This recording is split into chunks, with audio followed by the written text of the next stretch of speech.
من المهتدين واجعلنا من المخلصين له الدين واجعلنا من العارفين واجعلنا من عبادك الصالحين واجعلنا من المتقين اللهم أحينا بحياة العلماء وآمتنا بموت الشهداء آمين يا رب العالمين.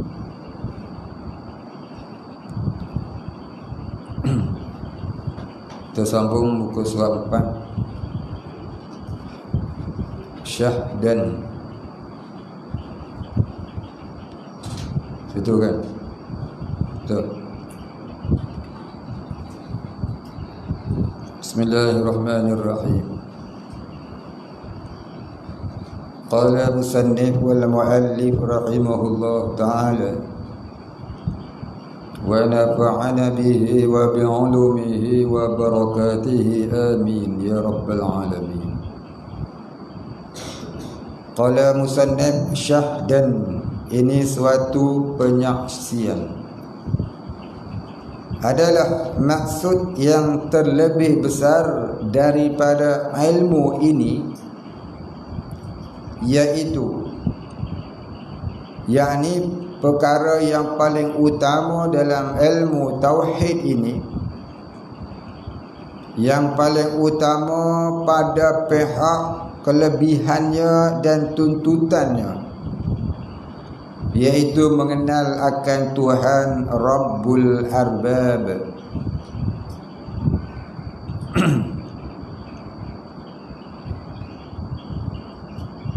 Pemerintah bagi sekalian pemerintah, Tuhan yang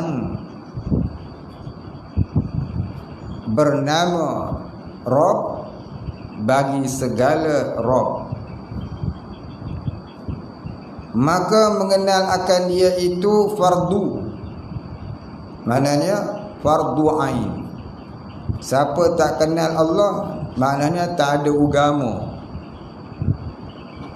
Ad-dinu ma'rifatullah, agama itu ialah mengenal Allah. Tak kenal Allah maknanya tak ada agama.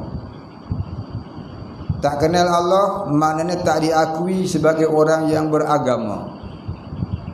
Maka wajib kita kenal Allah itu sekurang-kurangnya dengan ilmu yaqin. Walaupun tak sampai kepada ainul yaqin, mahupun lebih tinggi lagi hakul yakin, sekurang-kurangnya dengan ilmu yakin, dengan ilmu mengenai Allah, dengan ilmu yang dipelajari. Ilmu apa itu? Ilmu akidah ahli sunnah wal jamaah. Ilmu lain pada ahli sunnah wal jamaah, maka iaitu tidak terpakai. Maka yang wajib dalam ahli sunnah wal jamaah itu apa dia? Iaitu sekurang-kurangnya mengenal akan 68 aqaidul iman, yang lazim bagi yang akil baligh. Yang lazim yakni yang wajib. Yang lazim yakni yang wajib. Kita orang Melayu ni kalau sebut lazim tu kebiasaan. Tapi lazim ni bukan bahasa Melayu, bahasa Arab. Dah kita curi bahasa orang, lepas tu kita mandai-mandai buat faham sendiri. Ini masalah. Lazim ni bukan maknanya kebiasaan. Lazim ni maknanya yang tak dapat tidak, yang mesti, yang wajib. Itu maksud kata yang lazim. Bagi yang aqil baligh, yang berakal lagi, yang cukup umurnya. Kalau cukup umur tapi tidak ada akal, umpama orang yang gila, maka itu tidak wajib bagi dia. Maka hendaklah diketahuinya dengan i'tiqad yang jazim. Maka hendaklah diketahuinya, yakni dikenal oleh orang-orang yang akil balik itu, dengan i'tiqad yang jazim, dengan pegangan mata hati yang kukuh, yang tidak bergoyah. I'tiqad yang jazim yakni pegangan mata hati yang kukuh, yang tidak bergoyah. Yang muafakat bagi sawab, yakni yang bertepatan bagi yang sebenarnya. Muafakat bagi yang sawab, yakni yang bertepatan bagi yang sebenarnya. Maknanya i'tiqad yang jazam itu hendaklah bertepatan seperti yang dikehendaki oleh Allah dan Rasul. Tak mau dia i'tiqad yang jazam tapi tak dikehendaki oleh Allah.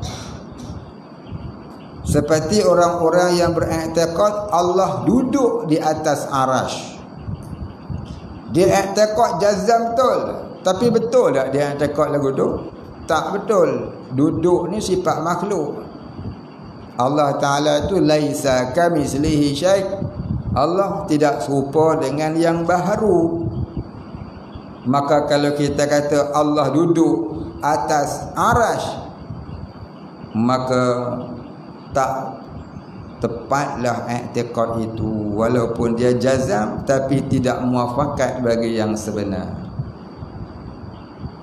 Ataupun dia kata Allah Ta'ala itu adalah jelmaan Sayyidina Ali, ataupun Sayyidina Ali itu jelmaan Allah, seperti yang diiktikadkan oleh golongan Syiah yang sesat, maka itu lagi membawa kepada syirik wal iyazu billah.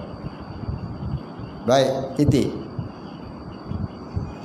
Maka tiada hasil i'tiqad itu melainkan mengikut bagi Quran. Maka tiada hasil, yakni maka tiada diterima, tidak sah i'tiqad itu, yakni pegangan hati seseorang itu, melainkan mengikut, yakni melainkan menuruti bagi Quran dan hadis Nabi sallallahu alaihi wasallam. Dan mengikut bagi keduanya itu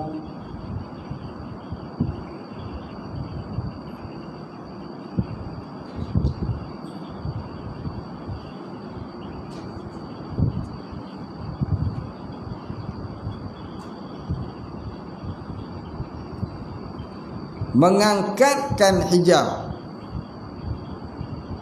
Itu mudah-mudahan ada dua nga tu. Mim nga kaf ta kaf nun, mengangkatkan hijab. Mim nga kaf ta kaf nun, mengangkatkan hijab.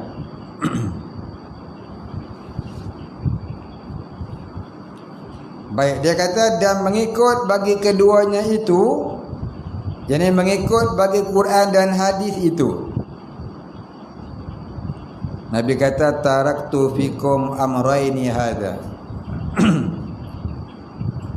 Tidak aku tinggalkan kepada kamu ma taraktu fi amrayni hadza. Tidak aku tinggalkan kepada kamu melainkan dua perkara ini. Kamu tidak akan sesat selama mana kamu menurutinya, berpegang teguh dengannya, menuruti ajarannya, yaitu Al-Quran dan hadis. Selepas daripada itu siapa lagi? Para sahabat radhiyallahu anhum. Nabi kata alaikum bisunnati wa sunnati khulafa'ir rasyidin ba'di. Hendaklah kamu menuruti sunnahku dan sunnah sahabat-sahabat selepas daripada aku. Maka itulah datangnya istilah ahli sunnah wal jamaah. Ahli maknanya orang yang mengikut. Sunnah maknanya Nabi. Wal jamaah iaitulah sahabat radhiyallahu anhum. Jamaah tu maknanya sahabat-sahabat Nabi radhiyallahu anhum. Maka itulah dalil wajib kita menuruti sunnah Nabi dan sunnah sahabat-sahabat Nabi. Kalau orang Syiah dia menolak sahabat Nabi. Dulu ada satu orang Syiah kat Malaysia ni, lama juga dia duduk mengajar. Sekarang dah terkubur dah. Dia duduk mengajar, dia kata sahabat Nabi ni seorang dia yang Muslim, yang mukmin, yang lain semuanya munafik. Dalilnya surah Al-Munafiqun, idza ja'akal munafiqun. Jadi dia kata orang-orang lain daripada Sayyidina Ali ni semuanya munafik belaka. Sayyidina Abu Bakar tu perompak, penyamun, dia kata. Oh, yang jahat sungguh puan. Dia kena tangkap apa? Dulu dia punya markas dia dekat Gombak, Selangor. Apalah nama dia. Kuat sungguh dia dulu menentang ahli sunnah wal jamaah.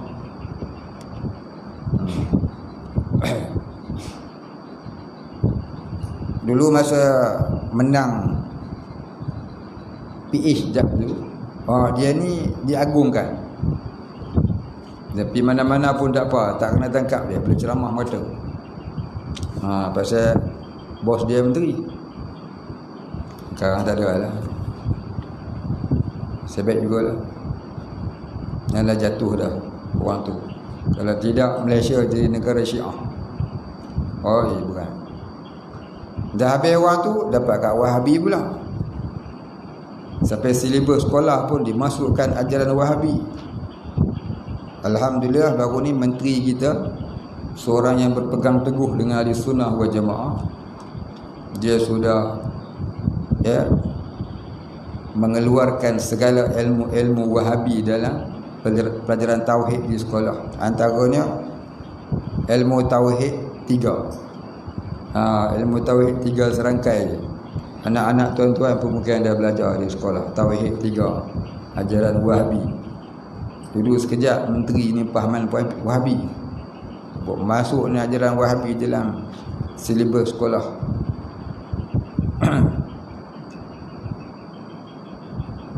Sebab tu menteri ni perlu kepada orang yang faham Islam.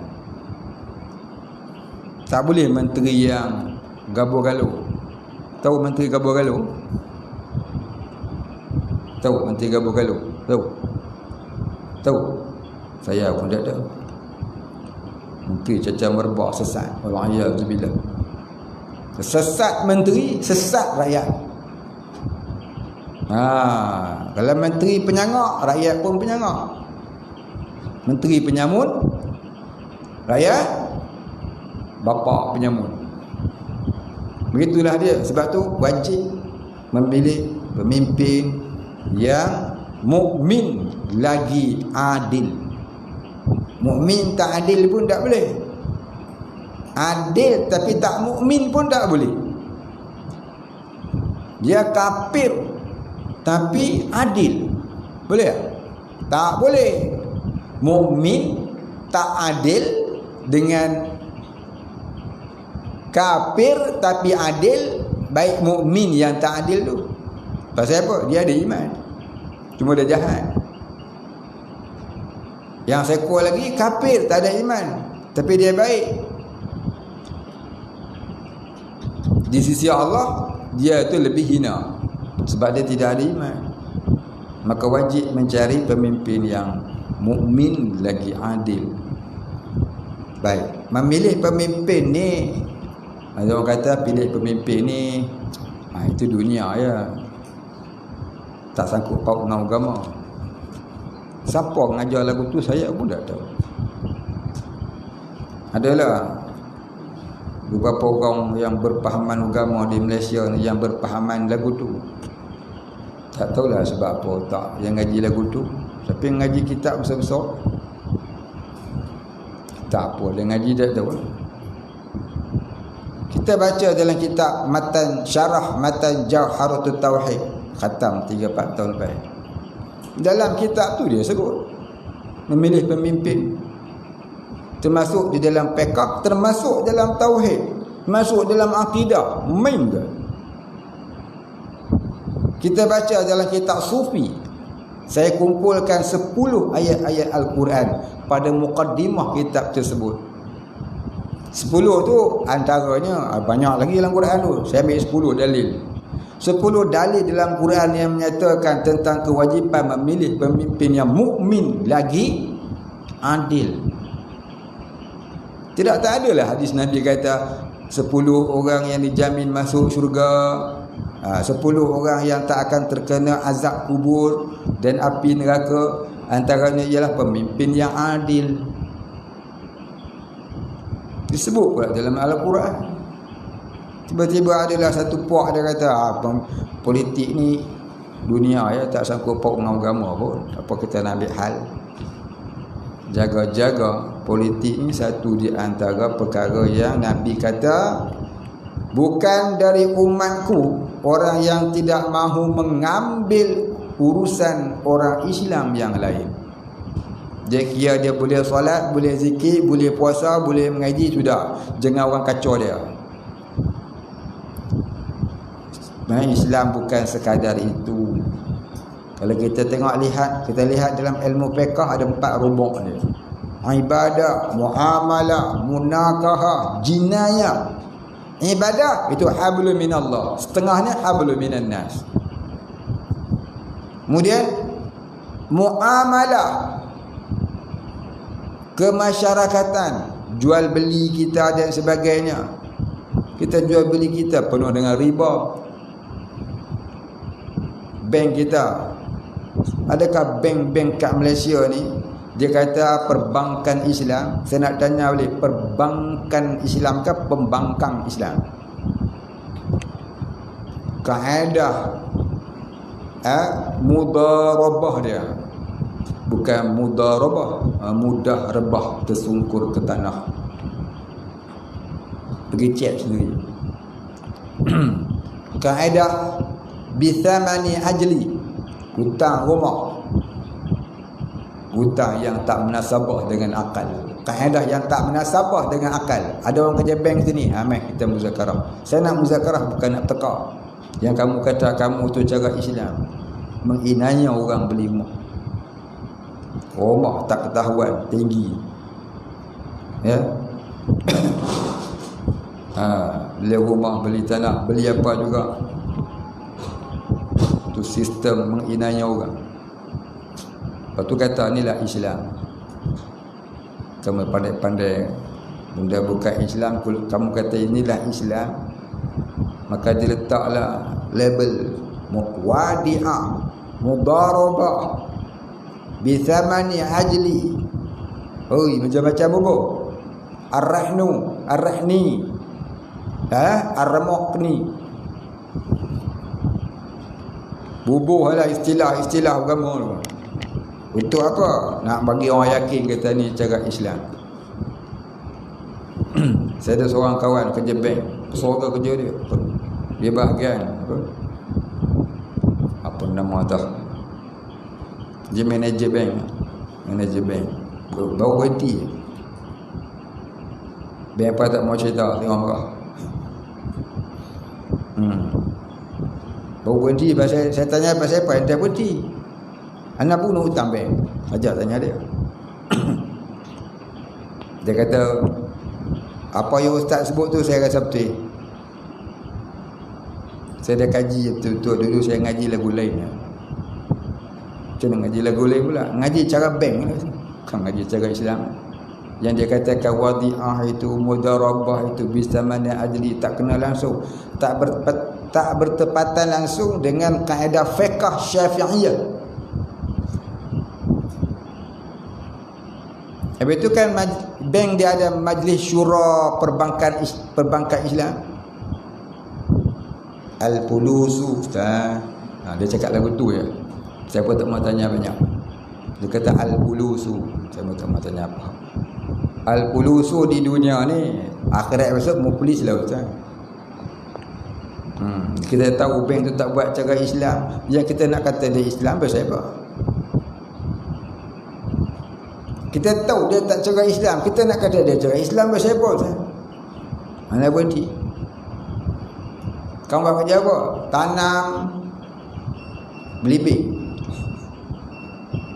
Buat projek belimbing. Dia tiru kawan dia. Dulu kawan dia seorang kerja bank ke. Dia berhenti tanam belimbing kat Taiping nak pegang. Dia tanya kawan tu, cara tanam belimbing lagu mana? Ana pun dulu kerja bank ke.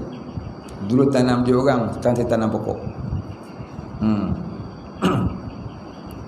Marah orang bank. Saya cuma kata kalau kamu sayang anak pinak kamu daripada makan hasil-hasil yang macam tu, baiklah kamu berhenti kerja bank ni. Bank Islam samalah. Cukuplah sekat tu. Ada orang kerja bank Islam sini. Kita muzakarah sikit. Saya nak tanya 3 kalau ada lah. Dalam FB ke, dia tulis. Saya nak tanya sikit. Yang kamu kata kamu tu buat cara Islam. Nanya orang. Yang kerja takaful ada? Saya tunggu kerja takaful. Dah lama saya sebut. Tak ada. Satu orang manager takaful dari Kelang. Sampai tak mau jumpa saya. Ya. Masa kempen jual takaful, oh Islam betul. Saya pun masuk kursus ke takaful tu.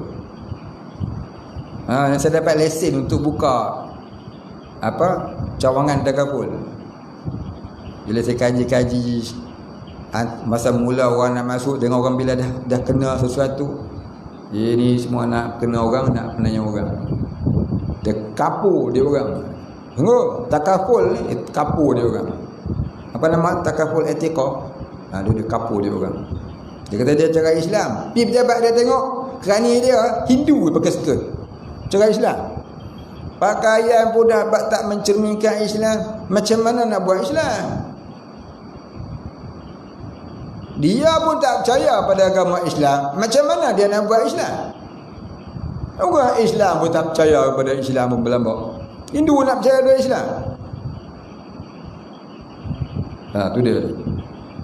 Itu saya kata tadi, wajib perlu pemimpin yang Islam. Dan cari pemilih, memilih pemimpin Islam ni adalah fardu. Bukan benda main-main. Ni ada orang kata, alah tu politik dunia, tak masuk campur dengan agama. Masya Allah. Mana ngaji? Itu baru muamalah. Kemudian munakahah. Kemudian jinayah. Apa jinayah? Perlembagaan Islam. Jinayah ni iaitu undang-undang Islam. Jadi kalau kita nak tegakkan semua empat-empat perkara tu, kenalah ada pemimpin yang berjiwa agama. Maka di antara kefarduan kita memilih pemimpin yang Islam itu ialah memilih pemimpin yang mukmin lagi adil. Saya bukan kempen ni. Saya ustaz ni kempen politik pada nak mengundi PRU 15. Saya bercakap ni bukan kata nak mengundi ya. Tak mengundi pun saya bercakap. Tak mengundi pun saya bercakap. Dah menang orang pun saya bercakap lagi benda ni. Pasal apa? Pasal ada ramai sangat orang di dunia ni duk faham politik ni tak masuk, tak ada sangkut paut dengan agama. Pasal apa pula tak ada sangkut paut dengan agama? Dalam Quran dia kata udkhulu fisilmi kafah, masuklah kamu dalam Islam keseluruhan. Maknanya kamu nak buat apa pun ada hukumnya di sisi agama. Aku kata lepas lari nak masuk tait, nak masuk jamban pun ada hukum agama dia. Nak masuk jamban tu pun ada hukum agama dia. Bukan kata nak masuk masjid dia ada hukum agama.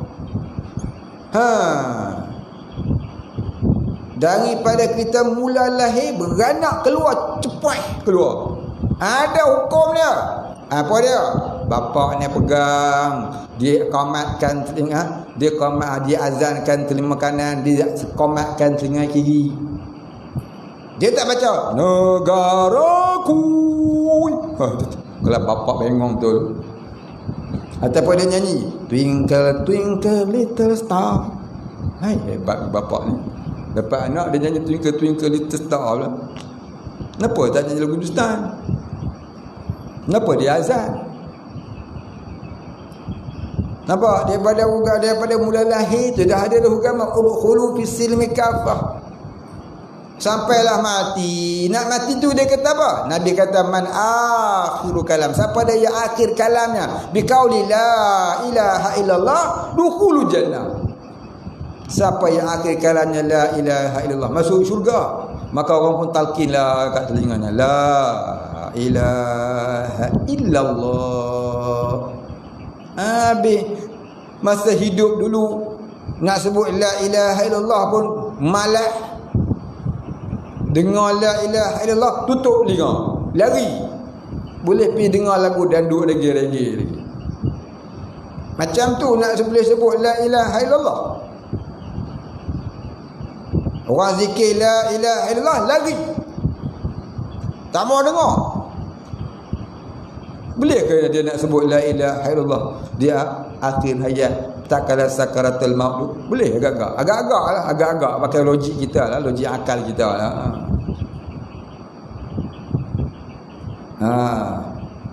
Orang kalau suka sebut kalimah Allah, bila dia terkejut dia akan sebut Allah, Masya Allah.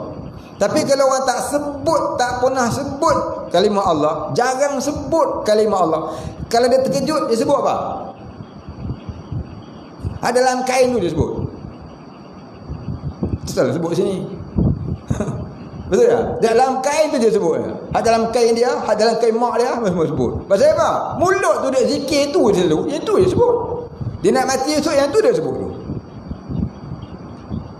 Tapi kalau orang suka sebut kalimah Allah, dia terkejut dia akan sebut nama Allah.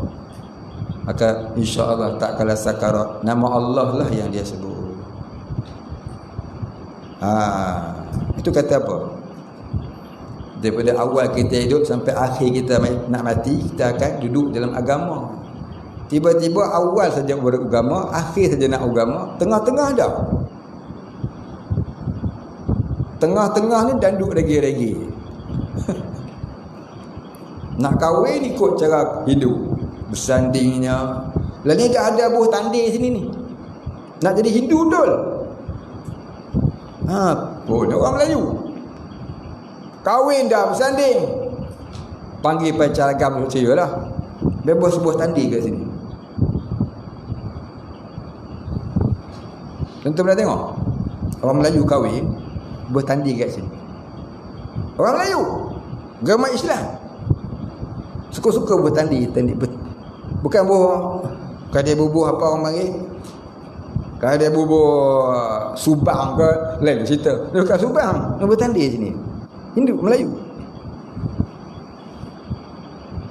Ni ajaran Hindu ni, satu di sini, satu di sini. Ni tanding kecil, ni tanding besar. Ini ajaran Hindu ni dengan lepas main suka-suka Melayu hari ni.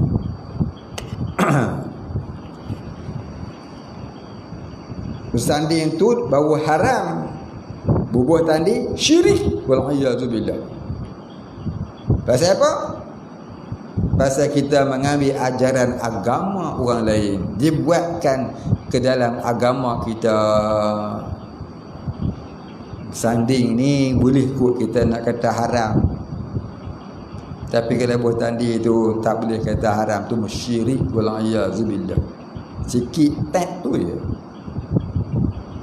Macam-macam dia buat. Hindu dia buat nak hitam dengan merah, kami buat hijau. Hang boleh hijau ke biru ke jingga ke supur. Nama tanding. Man tashabbaha biqaumin fa huwa minhum. Barang siapa menyerupai satu kaum maka dia akan masuk dalam golongan itu. Baik. Itu pasal apa je lagu tu? Inilah pasal akidah. Disangka ni akidah tu cuma apa sebab 20 sudah. Disangka ni akidah tu kena siapa Tuhan kamu? Allah, sudah. Lain tak ada lah.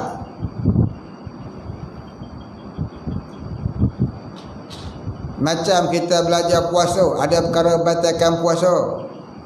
Kita belajar wudu, ada perkara batalkan wudu, tak banyak pun. Kita belajar solat, ada perkara batalkan solat pun tak banyak. Kita belajar syahadah, ada perkara membatalkan syahadah yang menyebabkan jadi murtad. Yang tu amat banyak. Beratus-ratus, mungkin beribu.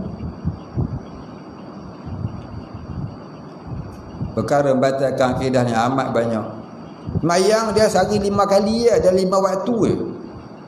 Puasa setahun 30 hari dan setengah hari je pun. Tapi kalau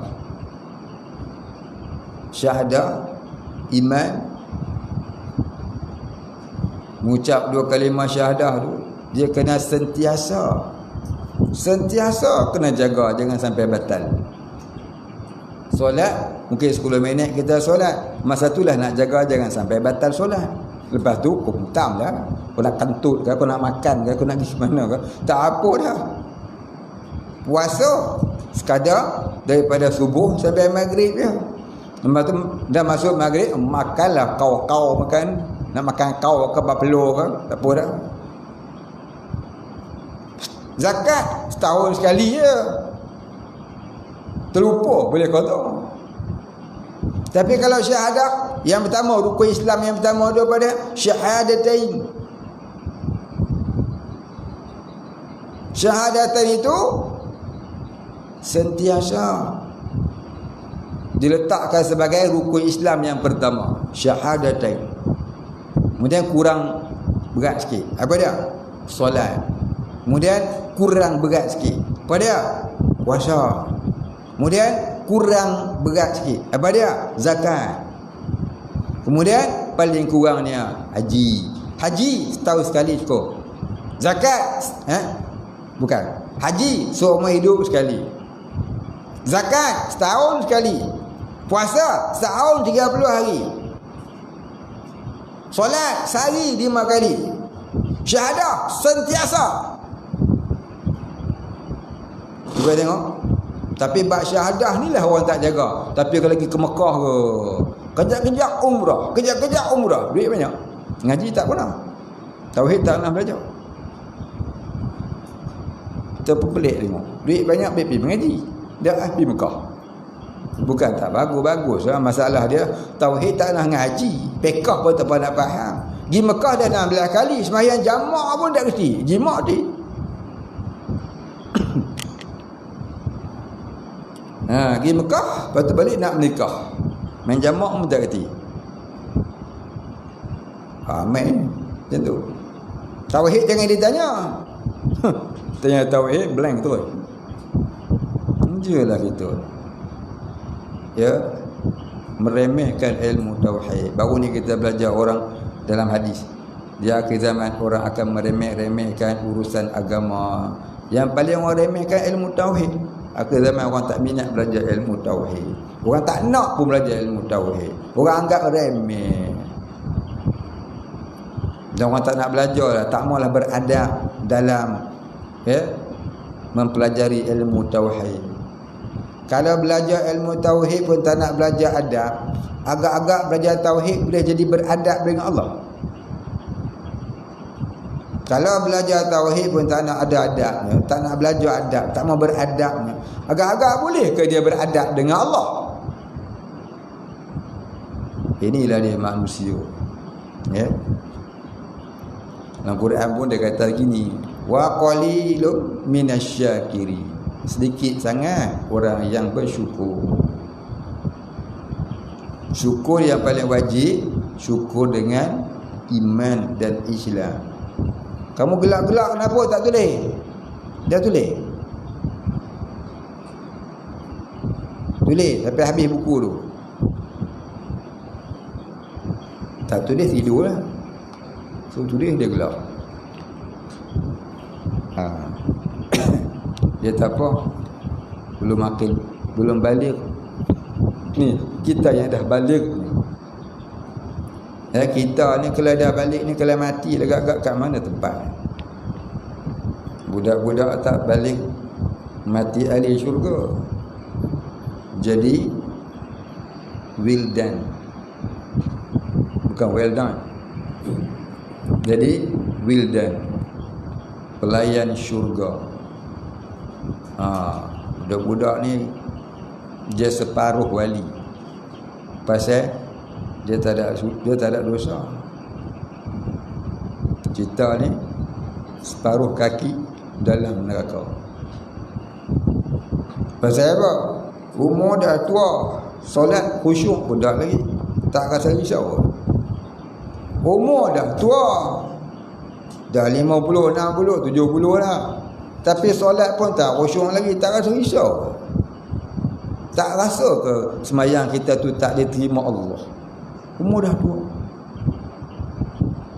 tak ada kerisauan ke? Kita ambil remeh, kita ambil enteng, ambil mudah. Jadi solat, jadi tutup aurat. Aurat zahir tutup, aurat batin tak tutup. Jadi agak-agak kita diselamat. Beramal dalam ujub lah tu, perasan kata diri dah okey. Allah, jauh lah kita ni. Baik, baca sambung tadi. Dan mengikut bagi keduanya. Dan mengikut bagi keduanya itu, ni ayat lain ni. Dan hadis Nabi SAW, titik situ, ni ayat lain. Dan mengikut bagi keduanya itu mengangkatkan hijab syak, zon dan waham. Mengangkatkan yakni menghilangkan. Mengangkatkan maknanya menghilangkan hijab. Apa dah hijab? Dinding ataupun halangan yang menyebabkan kita tak mengenal Allah. Hijab ni dinding ataupun halangan yang jadi penyebab kita ni tak kenal Allah, tak khusyuk dalam solat, tak istiqamah alal ubudiyah, tak rasa kasih pada agama, takut mati, cinta dunia. Tidak seperti yang Nabi kata apa? Orang-orang yang selamat itu ialah orang yang tidak ada penyakit wahan dalam hati.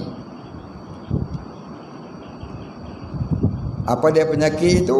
Cinta dunia dan takut mati. Kita ni dah takut benda ni. Takut mati, cinta dunia. Itulah punca kita jadi bertambah tebal hijab kita dengan Allah. Hijab apa tu? Apa dinding dia? Dinding yang menyebabkan kita tak dapat nak kenal Allah. Dinding yang menyebabkan dah tak kenal Allah, tidak ada khusyuk dalam solat, tidak ada minat dalam agama, tidak ada istiqamah dalam ibadah.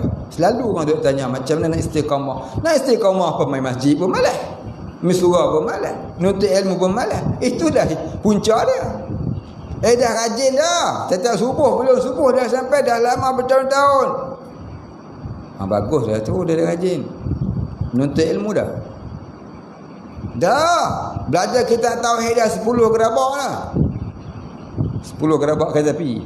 Apa dia? Kitab punya banyak kan. Masya-Allah. Masih belum jadi terbuka hijab juga. Dah jalan ni jalan-jalan kesufian.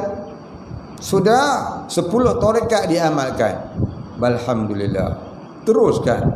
Mudah-mudahan kalau kamu mati di dalam orang yang takarrub ila Allah. Jadi bermakna bukan hanya mengaji saja, bukan hanya istiqamah saja, tapi hendaklah menjalani jalan-jalan kesufian itu. Baik. Kalau belum istiqamah, berat ya. Tu berat tu, jauh tu dengan Allah Taala. Jauh.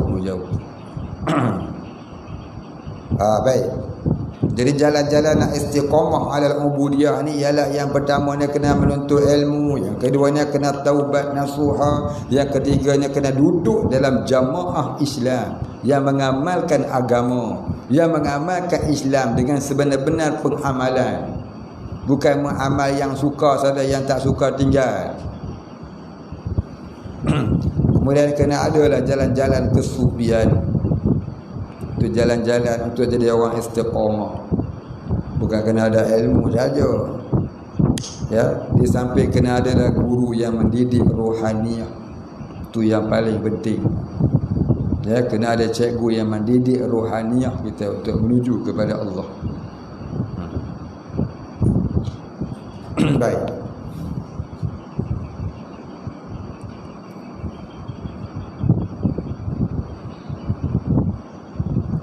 Dan mengikut bagi keduanya itu mengangkatkan hijab, yakni menghilangkan dinding ataupun halangan daripada mengenal Allah, iaitulah syak. Dinding syak, hijab syak. Syak ni apa dia? Syak ni bukan syak. Syak. Syak ni maknanya 50-50 berpegang dengan Allah, ataupun 50-50 yakin kepada Allah. 50-50 yakin kepada Allah, hukumnya syirik. Dan zon, apa dia zon? Zon ini banyak yakin daripada tak yakin. Yakinnya 80%, tak yakinnya 20%. Yakin apa ni? Yakin kepada Allah. Yakin kepada Allah 80%, tak yakin kepada Allah 20%. Hukumnya kafir. Pasal ada zon. Pasal ada yang dia tak percaya. Dan waham, apa dia waham? Waham tu lebih banyak tak yakin daripada yakin. Yakin 20%, tak yakin 80%. Maka tiga-tiga ini, syak, zon dan waham ini, hukumnya kafir. Wal'iyazubillah. Hukumnya kafir. Siapa yang syak dengan Allah, syak dengan ketuhanan Allah, syak dengan hukum hakam Allah, zon dengan ketuhanan Allah, zon dengan hukum hakam Allah, waham dengan ketuhanan Allah, waham dengan hukum hakam Allah, kafir. Wal'iyazubillah. Tak ada iman pada mereka itu. Maka sebab tu kena belajar ilmu tauhid untuk menghilangkan tiga jenis hijab ini. Maka tiga-tiga ni golongan orang musyrik, orang-orang yang mensyirikkan Allah. Jadi sebab tu wajib belajar ilmu tauhid sekurang-kurangnya 68 aqaidul iman, agar terkeluar, agar hilang hijab syirik dalam hati. Maksud syirik itu ialah syirik jali. Maka didapatnya ilmu yang putus, yang yakin. Yang ni hendaklah dia belajar tu sampai dia memperolehi ilmu yang putus, yakni ilmu yang jazam. Putus mana jazam? Jazam maknanya kukuh, yang tak bergoyah lagi. Marilah apa pun dia tetap istiqamah dengan tauhidnya kepada Allah. Tak kalah dengan kain batik. Tak kalah dengan kain pelekat. Nampak orang agama bagi kain pelekat, bagi kopiah. Sungguh sokong dasar nasionalisme, sungguh sokong dasar sekularisme, liberalisme, komunisme. Dengan sebab dapat dah kain batik tadi, nampak dia pakai pun bagus je. Dalam kain tu pula dia RM10. Habis dengan sebab kain batik dia. Ada mengaji lama-lama tu luntur. Pasal apa ia lagu tu? Sebab ilmu saja tidak lagi boleh menyelamatkan seseorang itu. Semata-mata berilmu tidak menjamin keselamatan iman. Semata-mata berilmu tidak boleh menjamin keselamatan akidah, tauhid dan pengenalan diri kepada Allah. Semata-mata berilmu boleh saja jadi barsisar, boleh saja jadi Bal'am bin Ba'urah, boleh saja jadi Qarun dan yang seumpama dengannya. Contoh dah adalah dalam Quran. Tak boleh berpegang dengan ilmu saja. Maka wajib meningkatkan keimanan itu dari iman ilmu kepada iman a'yan. Iman a'yan itu pun terkadang boleh jatuh. Dia kena naik sampai iman hakikat. Iman hak. Iman hakikat, iman hak. Iman hakikat itu baru selamat. Iman hak itu yang tertinggi. Jadi iman kita iman apa? Iman ilmu pun belum. Lagi lah tu. Kalau iman ilmu pun belum, maknanya lagi lo'lak lagi dah. Iman lo'lak dulu, iman lo'lak. Baik, habis. Jadi maka didapatnya ilmu yang putus ini, hendaklah kita belajar ilmu itu sehingga dapatlah ilmu yang putus, yang yakin, sekurang-kurangnya ilmu yakin. Tapi dapat ilmu yakin itu belum selamat lagi. Dia kena meneruskan lagi perjalanannya kepada Allah. Selepas ilmu ialah menjalani kehidupan kesufian menurut jalan-jalan sunnah Nabi. Jalan tasawuf ni, jalan sufi ni, kalau menyeleweng, kalau menyalahi jalan-jalan sunnah Nabi, maka itu tidak diperkirakan jalan kesufian yang sebenar. Barangkali itu mutasawwifin, ahli tasawuf yang palsu. Jadi kita boleh cek diri kita, adakah kita ni hidup menjalani jalan-jalan tasawuf menurut hadis Nabi, menurut sunnah Nabi yang sebenar? Kalau belum lagi, bermakna kita ni belum duduk di atas landasan perjalanan orang-orang sufi. Maka kita kena perbetulkan jalan kita. Ibaratnya kalau kereta tu, ya, elemen dia, balancing dia tak kena. Kalau sekadar elemen balancing tak kena, itu tak teruk sangat. Pergi kedai tayar, masuk elemen balancing, kenalah kot RM40. Kalau yang komputer, kalau yang manual kena 200 lebih. Yang pakai teropong pun tak mahal sangat. Tapi kalau pergi kedai kereta, dia cek ini bukan masalah nak balancing ataupun elemen. Ini kereta cek ni, steering rack dia ada out. Ni bukan balancing, ini kena tukar steering rack ni. Pergi tanya-tanya, tu dia 3,000 mak. Ingatkan RM30. 3,000. Pening kepala orang tu. Orang gaji 1,500, 2 bulan gaji tak bisa bayar, nak makan lagi bayar rumah aku. Pakai duit tersadai lah kat parking. Itulah umpamanya kita. Kalau ilmu dah tepat, cuma perjalanan saja belum, bolehlah pergi balancing. Tapi kalau ilmu pun tak tepat, ilmu pun belum ada, ilmu pun tak tepat, pergi belajar ilmu Wahbi, pergi belajar ilmu Syiah, pergi belajar ilmu Batiniyah, pergi belajar ilmu yang terkeluar daripada ahli sunnah wal jamaah. Yang ni ibaratnya steering rack dia memang out of service. Ini kena tukar yang tu dulu, baru pergi buat elemen. Nama dia kereta, tapi tak ada nak jalan baru. Itulah ibarat dia, tuan-tuan yang dirahmati Allah. Ya, kita jangan duk sangka mudah agama ni. Jangan duk sangka agama tu mudah. Duk dengar bab fadilat ya senang ya. Amal itu dapat ini, baca itu pahalanya gini, wirid itu syurganya ini, zikir itu tingginya syurga kamu. Baca sekali seumpama 1000 tahun pahalanya. Oh mudah ya. Dia mengaji bab fadilat memanglah mudah.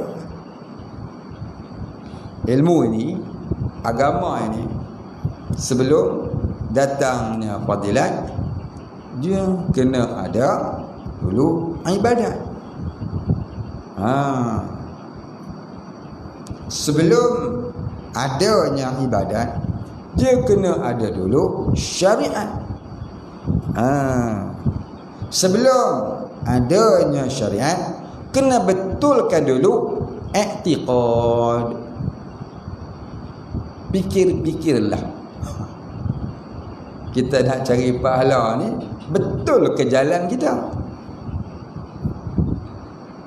Betul dah lah niat dia nak buat, nak amal-amal sesuatu sebab nak cari fadilat. Betul dah. Tapi betulkan dulu ibadat.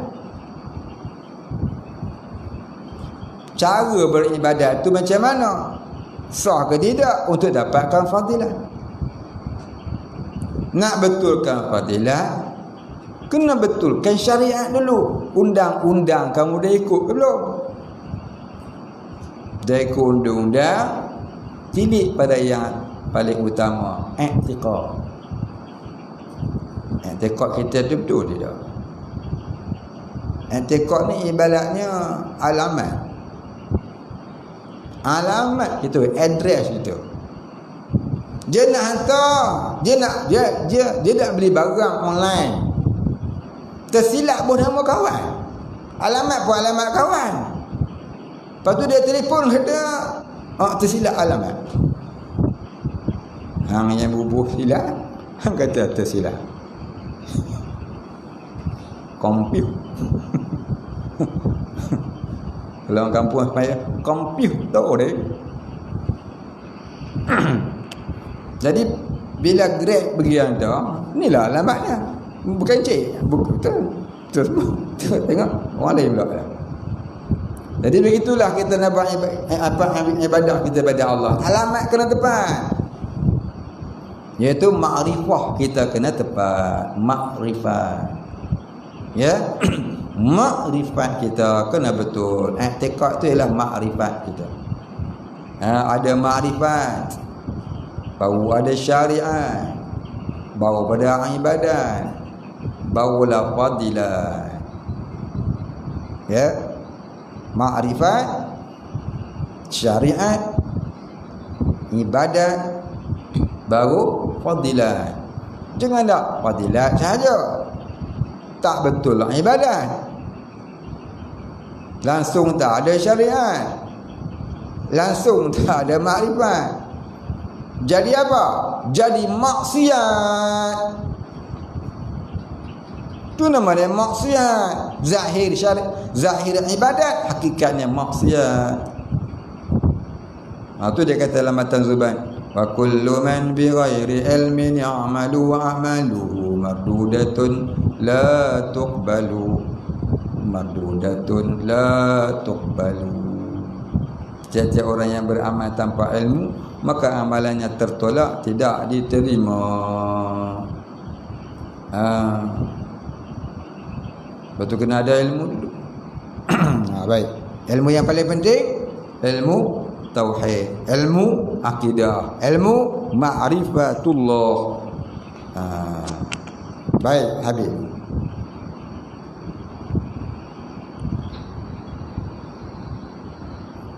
Maka diketahuinya bahwasanya segala alam ini, maka diketahuinya ini, maka diyakininya bahwasanya segala alam ini tanda yang menunjukkan keadaan Tuhan yang menjadikan dia itu amat kuasa. Jadi amat berkuasa, lagi amat mengetahui, lagi yang mendirikan 7 petala langit dan bumi, lagi ialah Tuhan yang wajibul wujud, lagi qadim, lagi baqi, ialah yang mentadbirkan segala yang maujud ini, lagi amat nyata daripada tiap-tiap suatu. Allah ni amat nyata daripada sekalian yang ada ini. Cuma kita tak nampak kerana di luar kebolehan kuasa mata. Allah itu amat nyata, namanya Az-Zahiru, yang maha nyata, tapi tak dapat dilihat. dengan mata. Kerana Allah itu nak dilihat bukan dengan mata. Allah Maha Zahir, tapi tak dapat dilihat dengan mata, kerana melihat Allah itu bukan dengan mata. Dan ialah yang menyatakan tiap-tiap sesuatu. Dan ialah yang menyatakan tiap-tiap sesuatu. Mana kata tiap-tiap sesuatu tu Allah yang tunjukkan kepada kita, bukan kita tengok sendiri, bukan kita yang buat. Allah yang tunjukkan kepada kita. Allah itu Al-Hadi, yang maha menunjuk, Ar-Rashid, yang maha menunjuki. Kerana bahawasanya ia menerangkan 7 petala langit dan bom. Tu dia tulis bom, bumi, jangan baca bom. Dan jikalau tiada nurnya yang meliputi bagi tiap-tiap suatu, maka betapa nyata tiap-tiap suatu. Apa maksud ni? Cuba tengok boleh. Nampak macam mudah Maka jikalau tiada nurnya. Apa maksud nur? Nur ni dalam bahasa Melayu maksudnya maksudnya cahaya. Apa pula maksud cahaya itu? Maksud cahaya itu ialah petunjuk. Petunjuk. Kalaulah tidak dengan petunjuk oleh Allah yang meliputi, yakni yang menyeluruhi bagi tiap-tiap suatu, maka betapa, yakni maka bagaimana mungkin, maka betapa ini maka bagaimana mungkin nyata tiap-tiap suatu, yakni bagaimana mungkin wujudnya tiap-tiap suatu. Kalau Tuhan tak menunjuki, kita ni tak tahu apa yang kita nak ambil tahu. Jadi kerah macam batu. Jadi kerah macam batu, macam kayu. Namun batu dan kayu tu nampak dia kerah, tapi sentiasa dia berzikir dengan Allah. Kita tak dengar. Buka surah Ar-Ra'd. Tidur boleh.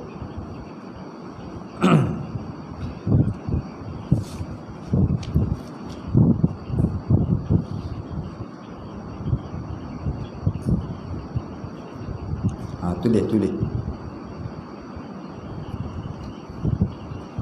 Jadi batu, kayu, rumput, pokok-pokok yang kita kata jamadat tu. Apa dia jamadat? Jamadat ni maknanya yang beku. Batu beku, kayu beku, tanah beku, pasir beku. Benda-benda jamadat. Kita nampak macam kerah di situ. Maknanya apa dia? Makhluk-makhluk yang buat dek. Nampak dia macam buat dek, kita pijak dia buat tak erti, kita ambil lempar dia buat tak erti, tak pun dia marah. Kita nak tebang pokok tu tak marah kita. Dia tak kata tolong jangan potong aku. Dia tak kata pun, dia sendiri. Kita ambil kayu tu lah bakar api. Tak ada pula dia nak panggil help me, tak ada. Dia biar dia bakar. Tak sakit ke dia?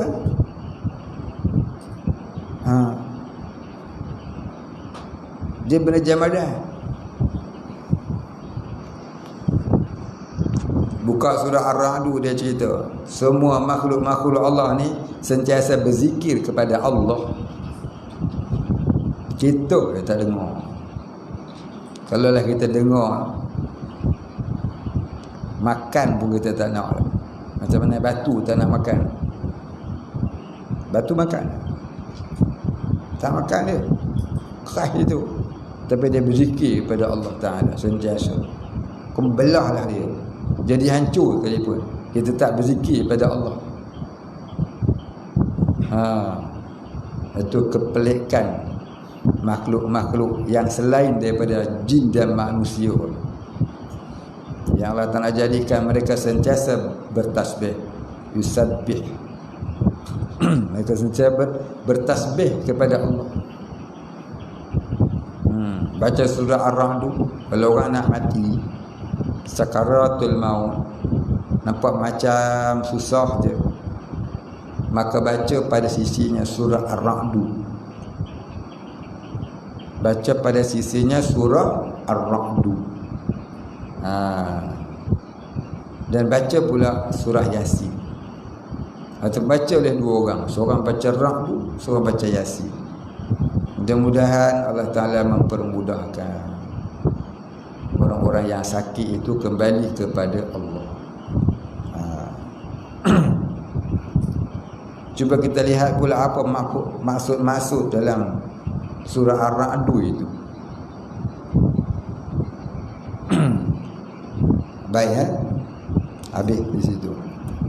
Itu maksud kata apabila kita belajar tauhid, maka akan datanglah berbagai-bagai persoalan mengenai ketuhanan.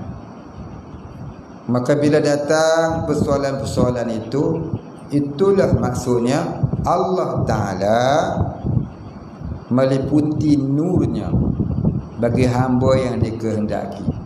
Jadi Allah Ta'ala tunjukkan kepada hambanya sesuatu yang perlu diketahui. Sebab itu dia kena belajar dulu, baru timbul persoalan. Kalau tidak belajar, tidak timbul persoalan. Kalau belajar pun tak timbul persoalan, itu maknanya mengaji tak faham. Mana nak faham? Orang ngaji dia tidur. Faham? Faham ke faham? Faham. Faham ke faham? Faham. Faham. Faham.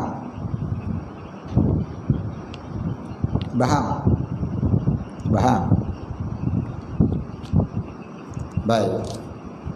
Tauhid ni kena muzakarah, kemudian kena ngapal. Kemudian kena banyak bertaubat kepada Allah. Mengaji tauhid bukan kata dengar, ambil faham, hafaz, kemudian buat i'tiqad je. Mudahnya orang dulu sebut. Tidak semudah itu. Tauhid ini tidak semudah itu.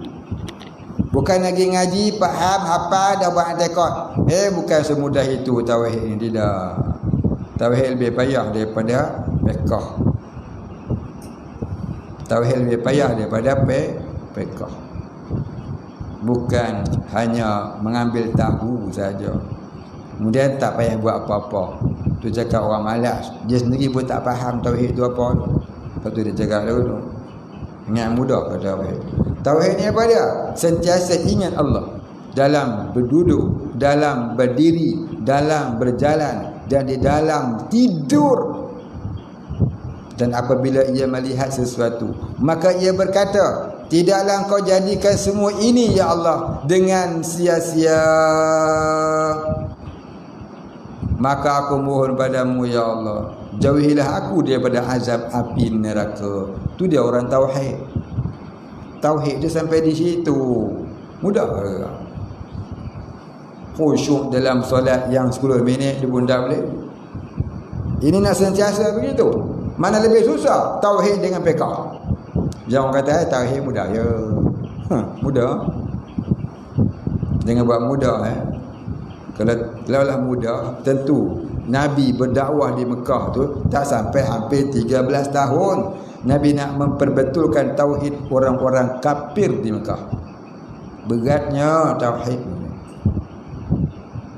Orang yang rajin solat tak pernah tinggal, tapi tak ada tauhid, tempatnya dalam syurga ataupun dalam neraka. Banding pula dengan orang yang tak pernah solat tapi matinya dalam tauhid, tempatnya dalam syurga ataupun dalam neraka. Fikir-fikirlah, jangan ambil mudah dengan tauhid.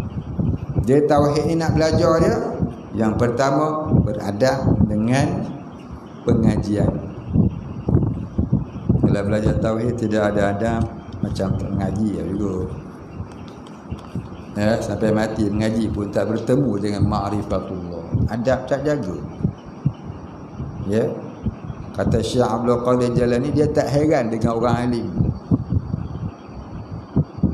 Ya. Dia tak heran dengan alim. Orang alim dia tak heran. Itu zaman dia. Zaman Syekh Abdul Qadir Jalani. Zaman dia ni bermakna banyaknya orang alim yang lagu tu. Yang mana? Yang Syekh Abdul Qadir kata, aku tidak heran dengan orang yang banyak ilmu tapi tiada beradab. Jadi kita kena ada adab. Jaga adab dengan manusia, jaga adab dengan Tuhan yang menjadikan manusia. Macam mana nak tercapai adab dengan Allah kalau adab dengan Rasulullah pun tiada?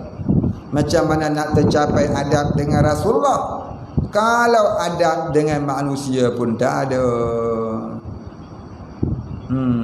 Macam mana nak tercapai adab dengan manusia kalau adab dengan diri sendiri pun tidak ada? Ya. Baik. Renung-renungkan benda itu. Ini soalan. Bolehkah kata Allah menamakan dirinya sendiri? Ni orang belajar ilmu YouTube lah ni. Mainlah belajar. Sebelum Allah Ta'ala menamakan dirinya, Allah itu tidak bernama. Ni belajar dengan YouTube ni. Belajar dengan ustaz kat Kedah kan. Ustaz tu yang diharamkan masuk Selangor. Dia ngajar kita hikam. Dia ngajar kita hikam. Kita yang kita baca malam Jumaat tu lah.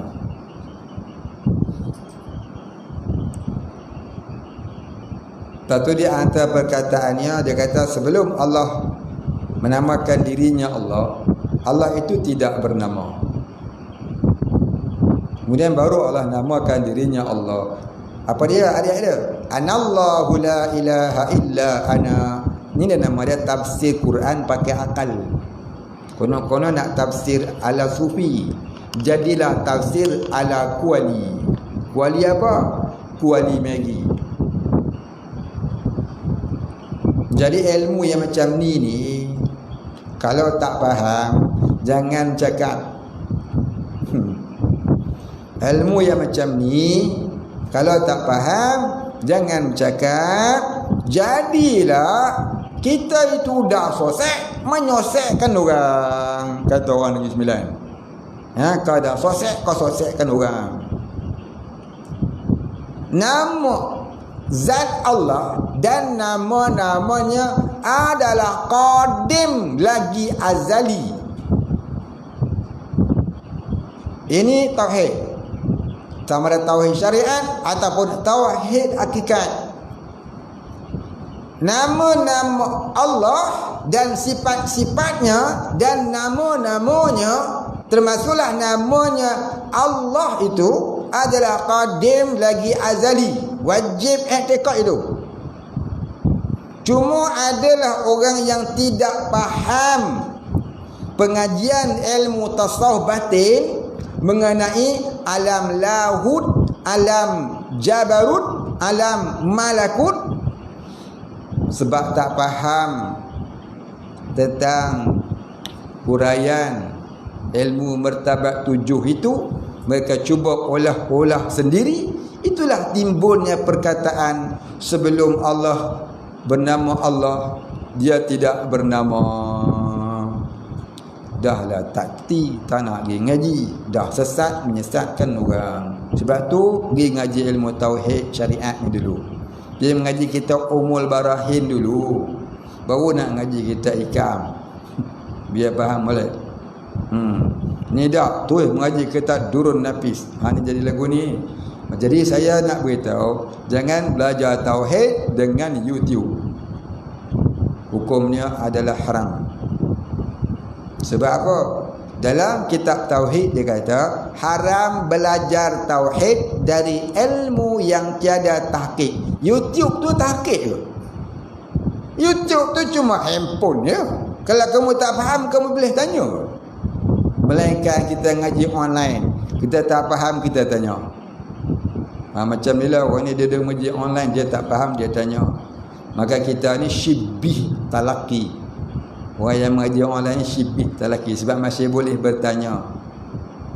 Dia nak datang masjid surau jauh, dia balik kerja pukul 7. Jadi nak pergi surau je, tentu dah tak dan buka YouTube lah kat rumah. Tapi yang boleh datang surau masjid tu, ya tolong datang. Takut tak dapat pahala al-ilmu bitalaqi. Ya. Baik. Saya tak nak cerita panjang bab ini.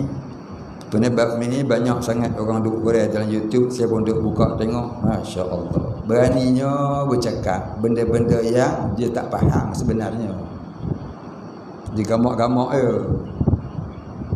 Ya, dia gamak-gamak cakap lagu tu. Dia buat contoh pula tu. Sebelum botol ini bernama botol Tasnim Aigau, dia tak ada nama. Kemudian dia pubuh nama dia Tasnim Aigau. Lagu tu aku nak hurai ilmu hakikat dekat orang. Masya Allah. Ya, sebab tu kita hikam yang saya baca, saya tak berani hurai cara hakikat. Saya cuma hurai cara syariatnya saja. Ya, takut orang salah faham. Saya pun tak faham. Hurai apa benda yang kita tak faham.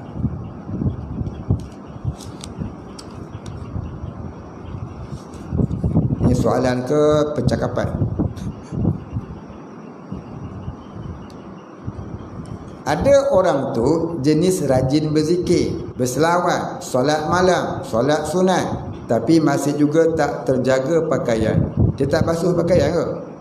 Oh dah, tak menutup aurat. Dia basuh, cuma dia tak tutup aurat dengan sempurna.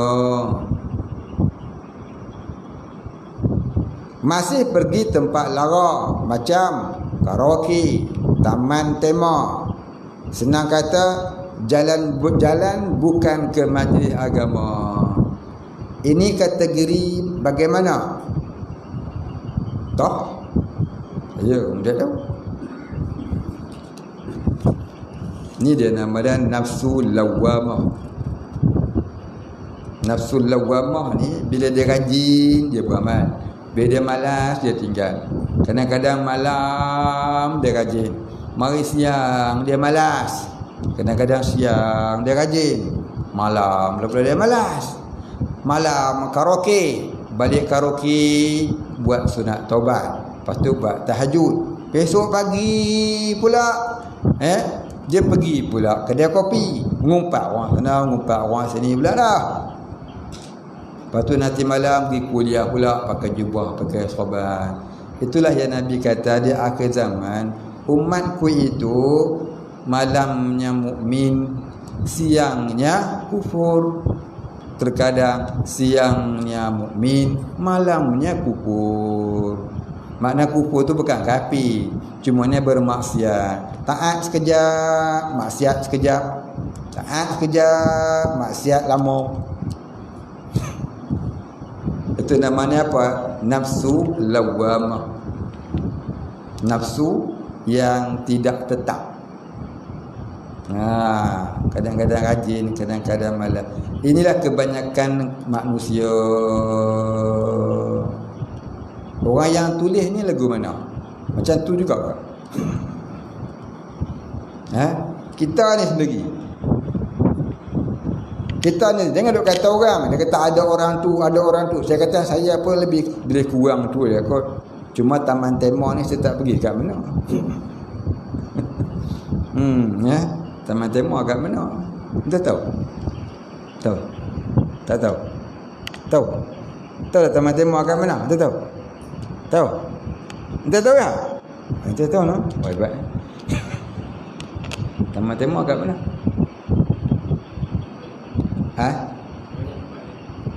Taman rekreasi juga.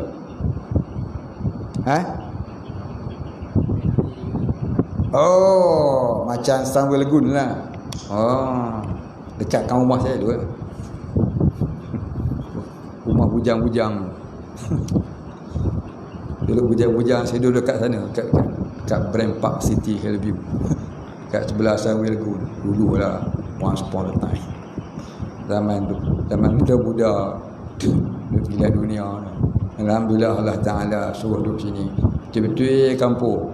Saya punya lagoon belakang sana, Village Lagoon. Tak ada Sunway. Banyak kawan sana yang 4 kaki tu kan, lalu masuk musnahkan bangku sampah sana. Itu lebih baik walaupun dia buka aurat, tapi tak terhukum buka aurat. Namanya monkey. Oh, itu teman-teman. Jadi nak katanya gini, bukan kata ada orang tu, kebanyakan orang begitu.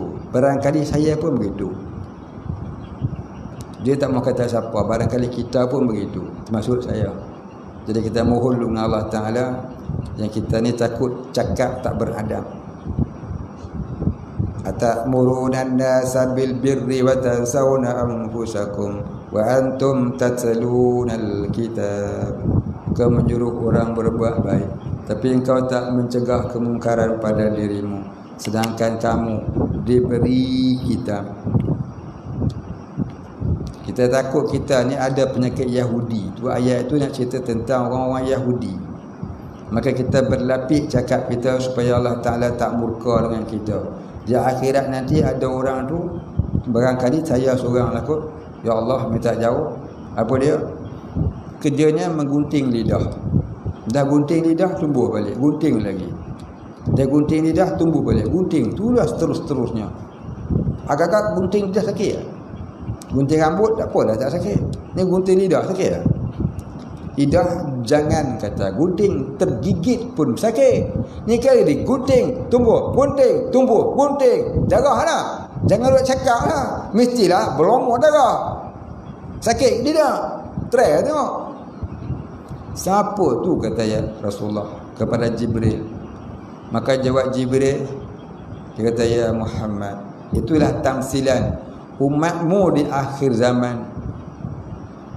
Tamsilan umatmu, tamsilan di kalangan umatmu yang hanya pandai menegur orang, mengajar orang, menasihat orang, cakap agama pandai, tapi tidak mengubah kejahatan dirinya. Dia pandai cakap, dia pandai dakwah, dia pandai itu, pandai ini, tapi dia sendiri tidak mengamalkan apa yang dia reti. Atamuruna an-nasa bil birri. Masya-Allah. Jadi soalan macam ni saya nak jawab, saya rasa malu ke. Jadi saya minta ampun dulu. Barangkali ni macam nak kata kat aku. Jadi saya minta ampun. Ya. Pertama sekali kita minta ampun dengan Allah, jangan sampai kita ni jadi orang yang potong lidah. Cakap pandai, buat tak pandai. Jadi orang macam ni entah kita pun sekali pun tak tahu. Kita duduk kata aku orang. Ya. Jadi kalau saya nak tanya gini, ada orang tu dan barangkali saya pun termasuk dalam kumpulan itu, berzikir, berselawat, solat malam, solat sunat. Bukan. Tapi yang rajin sungguh ni zikir lagi, solat malam lagi. Tapi masih tak jaga pakaian, tak tutup aurat. Aurat ni bukan kata warna kulit dan tubuh saja, termasuklah aurat hatinya, rajin duk buruk sangka dengan orang. Aurat lidahnya, rajin mengumpat orang. Hei, bukannya banyak, bukannya sikit dosa kita ya. Jadi orang macam ni siapa dia? Jangan kata orang tu, barangkali kita. Orang macam ni termasuk kita barangkali. Tu namanya nafsul lawamah. Nafsu yang tidak tetap, nafsu yang tidak istiqamah beribadah, nafsu yang menyebabkan kita ni kalau tidak dikasih oleh Allah, tak ditolong oleh Allah, mati dalam su'ul khatimah wal'iyazubillah. Jadi orang macam ni perlu menjalani tarekat sufi. Ya, perlu menjalani tarekat sufi. Mudah-mudahan ditolong Allah Ta'ala jadi orang yang dapat istiqamah alal ubudiyah, dari lawamah naik kepada mulhimmah, insya-Allah. Dan alhamdulillah. Baik sekat tu ya berani cakap, tak berani cakap banyak-banyak, takut salah adab pula. Kita nak cakap tu biarlah yang kita buat. Kita tak buat ni. Suruh orang buat. Saya nak bukan. Hai. Dia benda ni takut juga. Tak takut di dunia. Di dunia ni orang boleh buat apa kita. Tapi di akhirat nanti. Ya. Di akhirat nanti ada 3 jenis manusia. Orang yang kamil, orang yang mukammil, orang yang kamil mukammil. Orang yang kamil ni orang yang selalu memperbaiki dirinya. Orang yang mukammil pula orang yang selalu memperbaiki diri manusia. Orang yang kamil mukammil ni pula orang yang selalu memperbaiki dirinya dan memperbaiki diri manusia yang lain. Yang selamatnya siapa? Nombor 3 tadi. Maka jangan jadi orang yang kamil, jangan pula jadi yang mukammil. Jadilah kamil mukammil, orang yang memperbaiki dirinya dan memperbaiki diri manusia. Maka bila kita bercakap agama, kita tegur diri kita dulu. Di samping kita ingin melihat juga masyarakat itu jadi baik. Jangan duk sangka orang saja yang tak baik, duk rasa kita baik. Itu namanya ujub. Kita tertipu dengan diri kita sendiri. Wa'iyyazubillah min zalik. Baik. Kita berhenti cakap itu dulu. Kemudian katanya, maka jangan kita sangka ia terdinding. Ini panjang ni kita ni. Maka jangan kita sangka ia terdinding. Kita sambung minggu depan. Pasal yang ini panjang cerita. Nak faham macam mana kata Allah Ta'ala itu az-zahiru, sedangkan kita tak nampak dia. Dan kita kata Allah Ta'ala itu ghaibul ghuyub, sedangkan dia tu namanya az-zahiru. Maka insyaAllah kita sambung minggu yang akan datang. Jadi tauhid ni tolong ingat dia punya jadual dia. Kitab ni berselang kan. Kitab ni berselang kan. Kitab ni berselang bukan? Selang kita apa?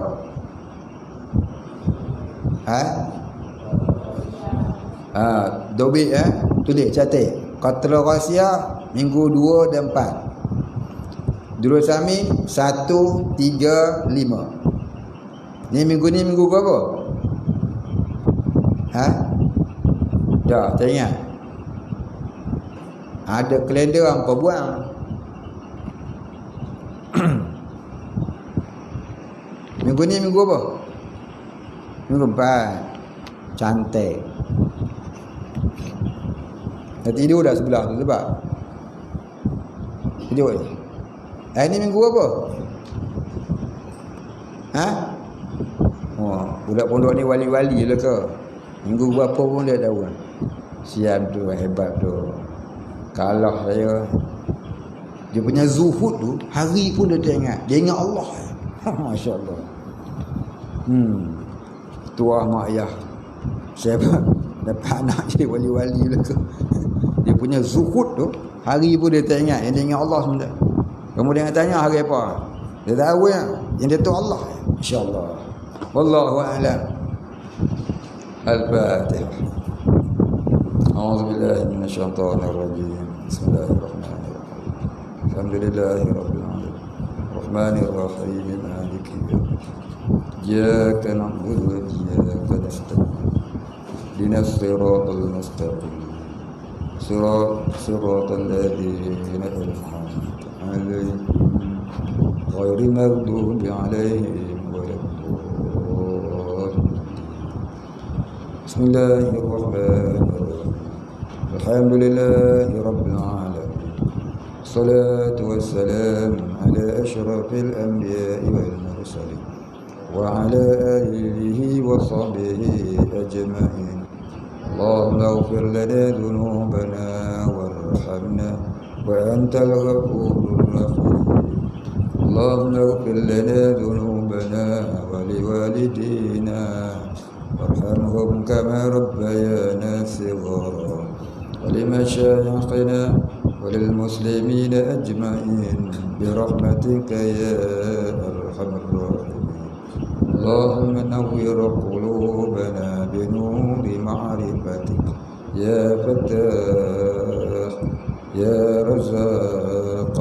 افتح لنا فتحا قريبا كما فتحته على أنبيائك وأوليائك وعبادك الصالحين. صلى الله على سيدنا محمد وعلى آله وصحبه أجمعين. سبحان ربك رب العزة عما يصفون وسلام على المرسلين والحمد لله رب العالمين. تقبل الله منا.